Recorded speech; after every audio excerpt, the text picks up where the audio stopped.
Hello, traders. FX Pip Collector here. Today is Tuesday, November 18th, and this is my analysis for the Aussie US dollar, and we're on the daily time frame. So on the daily time frame, the Aussie dollar is continuing to be very, very rangy. I mean, in my opinion, the Aussie dollar has been in a range since way back here, like around April or May. Very, very, very choppy market. My overall bias because of the weekly and the monthly is definitely still long. And this right here could just end up being a pullback to this wave up right here. So if we do get a break to the upside at a Fibonacci level on sort of time frames, hopefully we could eventually finally get a break to the upside, especially with the U.S. data finally coming out with the U.S. government back open. So going down to the 1 hour time frame, we really can't confirm that anything is over. Technically, our 4 hour structure is way up here. And this little break of structure on the 1 hour, to me, only proves that the last five waves down is complete.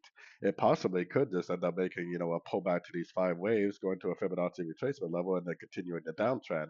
So if it does break this 1 hour structure, we're either going to see a pullback to the five waves, or we're going to see a brand new impulsive move that never breaks to the downside at a Fibonacci level.